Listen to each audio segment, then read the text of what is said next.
Welcome back to my channel, and today we're going to discuss writing a research title. So we're going for practical research 1. So we're going to start writing our research paper, but first we need to write our title. So let's start.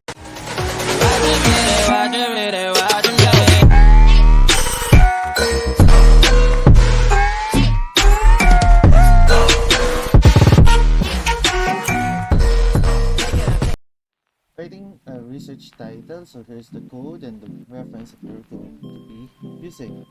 So let's start our lesson, but first we need to know our objective. So first, we have a broad and specific topics, then techniques for narrowing a topic into a research question, other topics of interest, and examples of research titles of actual studies. After this one, I'm going to show to you how I write my research title or how I conceptualize my research title. So let's start with the question. Just in general, not just in research, what makes a good title? So write your answers in the comment section down below. So when we talk about research title, it is a product of real-world observation, dilemmas, wide reading, selective viewing, meaningful interaction with significant others, and deep reflection. A title of a research is the research problem or inquiry in capsule form. So let's focus on this one first. Okay, real-world observation. So what is happening around you should be manifested on your research title. Okay? To make it simple, para hindi mahirapan pag nagsusulat na research title, kung ano yung mga questions na gusto mo nyong malaman, dapat nandun sila sa title, but not necessarily buong question, but rather the summary of the question. Kung anong gusto mong malaman sa research mo, nandun na sa title. So that mas madali siyang intindihin at hindi siya nakakalito for the readers. So, a research title should be original, clear, concise, and specific.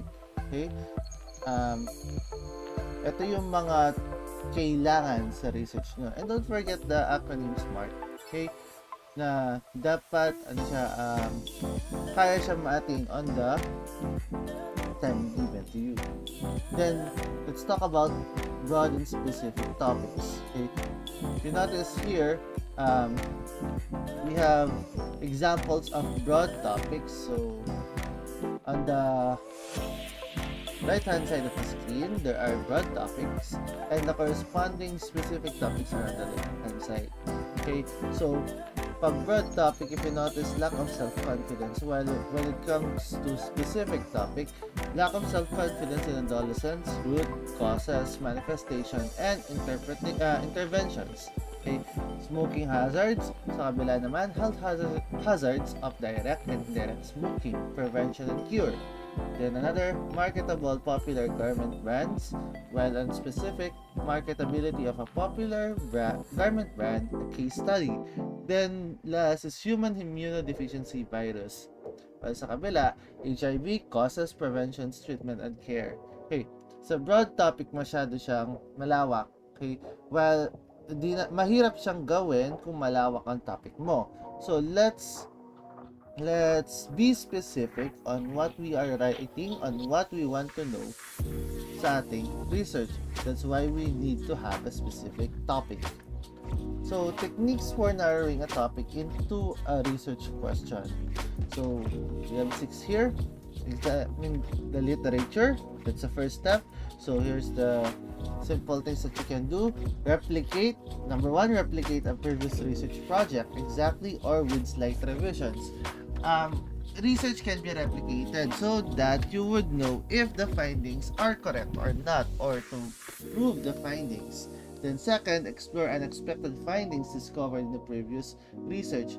You can always look at the recommendations. Okay? Third, follow suggestions an author gives for future research at the end of an article. Yes, sabi ko kanina, look at the recommendation. Extend an existing explanation or theory to a new topic or setting. So, if it's a novel research or bagong research, sigurado hindi pa yan talaga proven. So, you need to extend the knowledge. Dagdagan nyo pa kung ano yung meron na idea regarding that research. challenge findings or attempt to refute a relationship. So, if you notice na this particular explanation is not happening around you, then you need to challenge that findings. Then 6, specify the intervening process and consider linking relationships. So here, mapapansin nyo na yung cause and effect. Pwede nyo nang gawin nun. Number 2, talk over ideas with others. So ask people who are knowledgeable about the topic for questions about it that they have thought of. Then seek out those who hold opinions that differ from yours on the topic and discuss possible research questions with them. So here, it's like what I mentioned in the past, that research is not just a one-man show or a group show, but rather you need ideas from other people for you to have a better understanding of what you are studying. Then apply to a specific context. Focus the topic on a specific historical period or time. Pwede yan. So, ganitong, let's say, an academic year, okay, or previous year. Narrow the topic to a specific society or geographic unit. So, when you say students, grade 12 students, you just focus on grade 12 students, pero marami yan. So, let's focus on the locale that you are going to study. Consider which subgroups or categories of people or units are involved and whether there are differences among them. So you will always look at the demographics. Okay? Then define the aim or desired outcome of the study. Will the research question be for an exploratory, explanatory, or descriptive? Okay? Be careful with this one kasi minsan hindi siya akma for practical research 1. Okay? Practical research 1 is more on qualitative research. Okay. Well, the study involved applied or basic research. That's 2. We explained this one in our previous video. So here are other topics of interest. So you can go into issues like poverty, informal settling in congested cities, traffic issue, transportation problem, human rights, so on and so forth. Gender inequality or transgenders. Sensitive issues like family or individual trapped in sibling rivalry, infidelity, spouse, financial crisis brought about by unemployment, among others. Online selling or online business from varied marketing aspects like what sells online and what does not, consumer psychology or buyer behavior. Online games, positive and negative effects on gamers. Behavioral problems like extreme shyness, being a loner, or sociophobia. Okay, remember when you are encountering issues, for example, okay, or sensitive issues like, let's say, family, individuals, like mental disorders. Okay, please be careful with this one because you need to have waivers and you need to cover the names of your respondents. And if you have videos, you need to cover those videos. Okay, examples of research titles of actual studies. So here are examples. I gave an qualitative and quantitative examples. So if you notice here, experiences of reaction and coping of Filipino fathers and mothers during and after a natural disaster. While sa quantitative, the potential of Pseudomonas aeruginosa in reducing phosphate in polluted waters. Okay, it's an experimental when it comes to quanti, while in quali, it's more on exploratory. The lived experience of trauma and post-traumatic growth of women with history of social abuse. So here you are exploring also. Okay, establish hydroponics farming in Pasig City. This is an experimental also. Employee commitment to environmental stewardship as a component of corporate social responsibility. So this is another exploratory. Economic benefits of cityhood. The case of Tarlac. Okay, this is mistaken cause and effect. Okay, the meaning behind the journey towards acceptance. Okay, an interpretative phenomenological analysis of concept parents of transgender women. This is yun nga, we mentioned na kanina, interpretative. Okay, it's more on explanatory.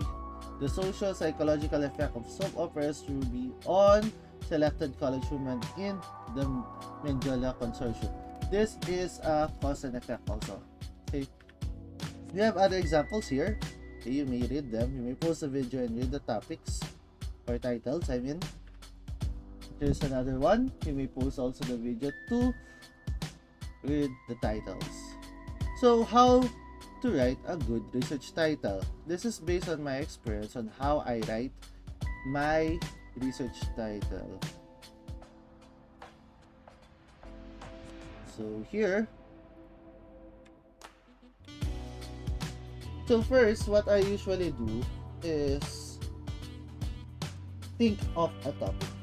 Okay, so my topic, this is a broad topic first.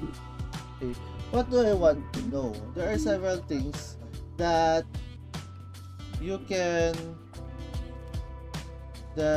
have so that mas madali para sa'yo.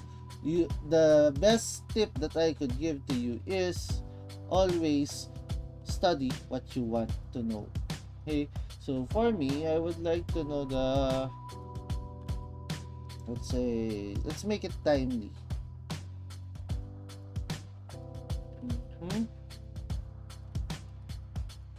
Sorry.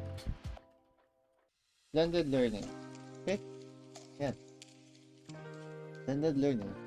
So, napaka broad ng blended learning. Okay, we have television, radio. Basta combination siya ng multiple modalities of learning. Okay, so here, mag-iisip na ako nung anong mga possible kong gawin or malaman. So I want to know the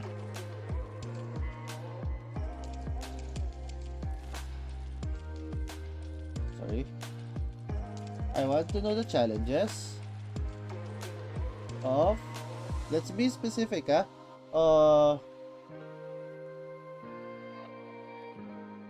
challenges of learners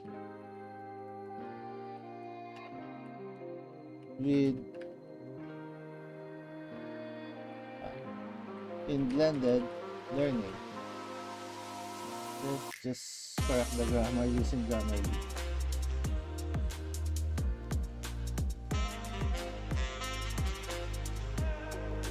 Okay. First one. Okay. As much as possible, tatlo. Okay. I also want to know challenges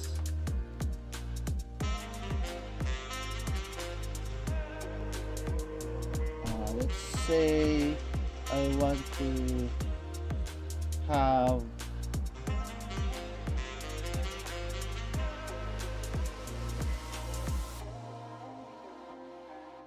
how learners cope up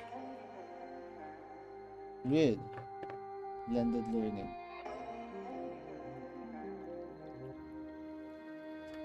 Okay. Then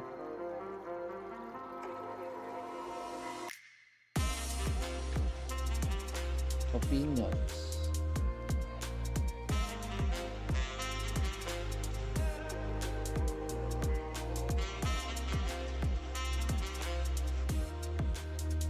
Okay. So I have 3 things that I want to know here. I'm getting specific. Okay.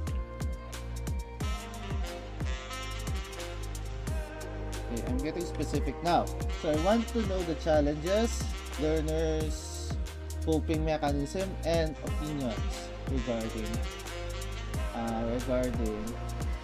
blended learning. So my questions for my research paper, actually this is one activity as a one way on doing 2 things. This is for the title and the statement of the problem. So the first one is, what are the challenges of learners in blended learning. See kung may correction tayo sa Grammarly. Wala naman. So, let's continue. Second, we have how do learners cope up with blended learning? And what are the opinions of learners with blended learning? Okay, those are the 3 questions that I want to know in my study. Actually, I can change this one, but the same concepts when I go to the statement of the problem. So, how will I write my title now? As much as possible, let's be creative on how we write our title para medyo catchy. But the simplest way that you can do is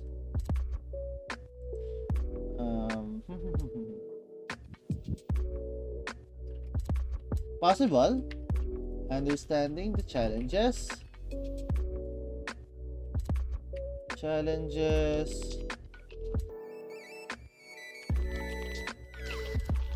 coping mechanism,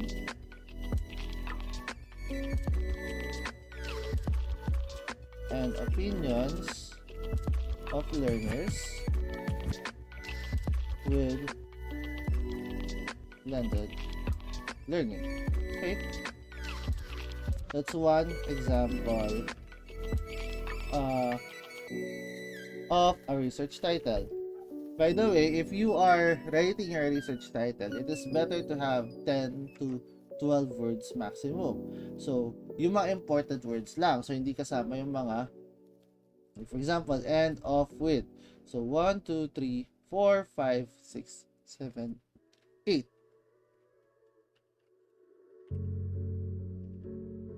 During the normal. Okay, para mag-10. Yan. Okay, so 1. So, another thing is new way of learning.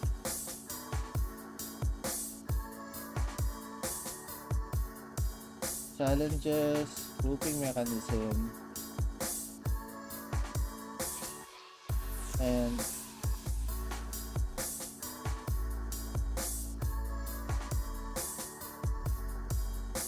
blended learning modalities. That's one also. Okay.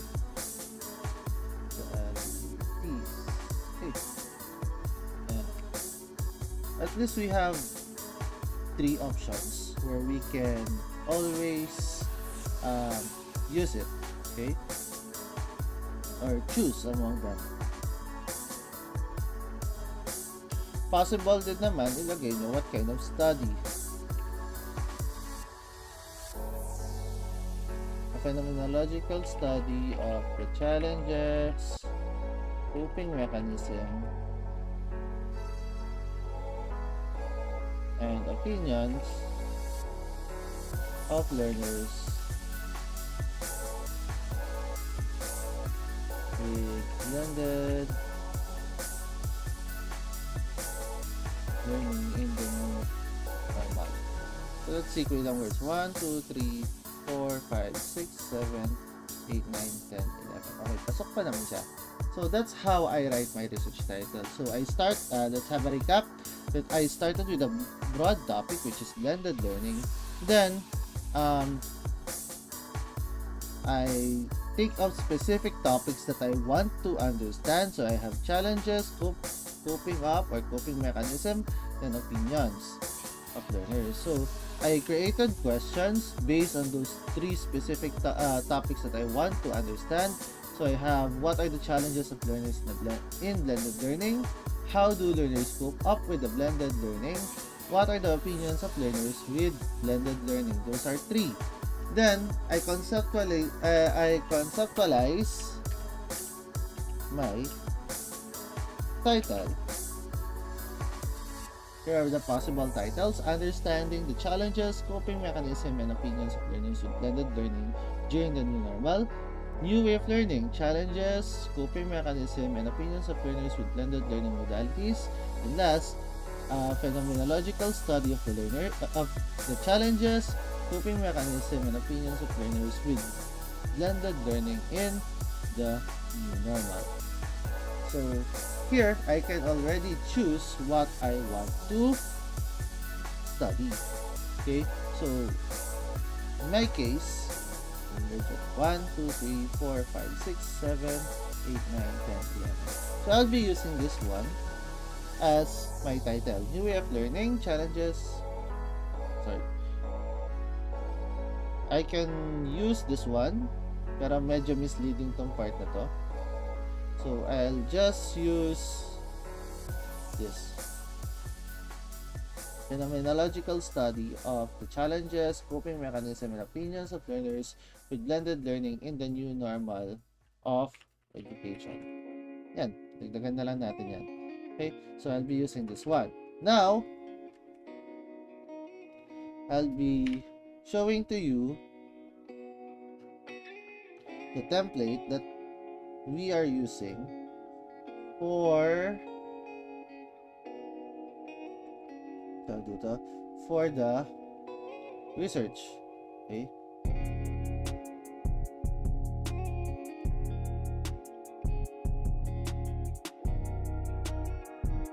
Okay, so here's a template derived from APA 6. Okay, this is still APA 6. So I'll just save a copy of this one so that mas madali siyang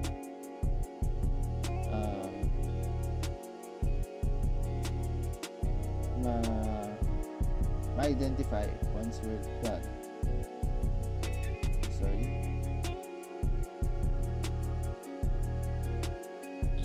So I'll just save it. Possible in my drive para mas madali ko siyang ma-access. Just give me a moment.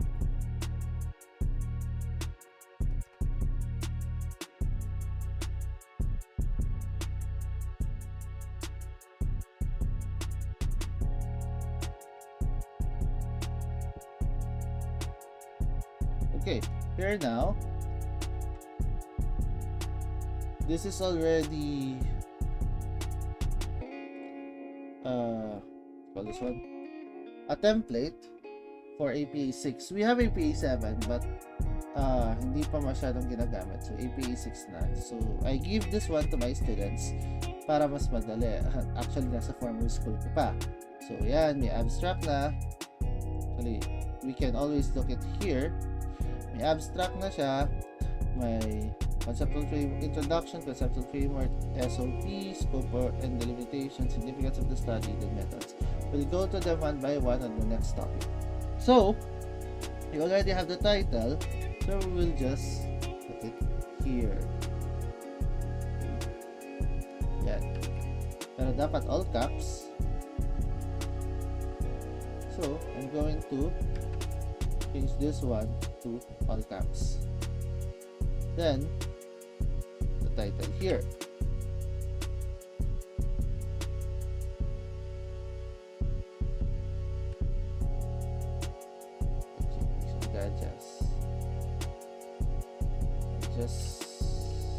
Yan. Medyo mahaba siya. Full title kasi dito. Then, you notice, you just change this one. I let my students change this one to Practical Research 1, 2, or Inquiries, Investigation, and Immersion project. Okay, then the school. Actually, this is my previous school. So, if you are in grade 11, this is completion, and if you are in grade 12, this is for graduation. Then you will write your names here.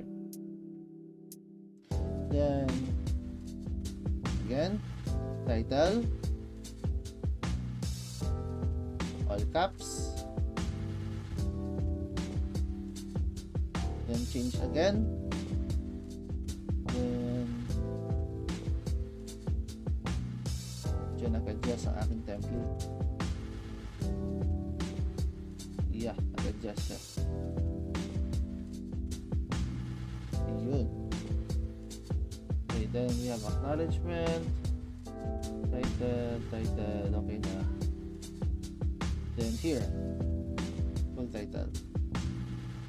Again, I'm going to change this one again to all caps. With that, my topic is my research is already good to go.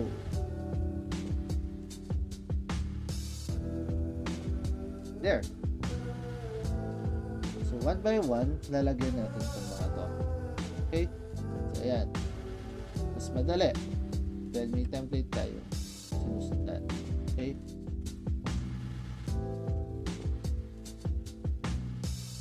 Now, let's continue. In the last part of the lesson, here's a question. How can the knowledge of formulating a good research title help you in your day-to-day life? You can post this video and write your answer in the comment section down below. And with that, thank you for watching, and don't forget to continue watching our videos, because we're going to formulate a research title with this one, research paper with this one. Okay, see you again next time.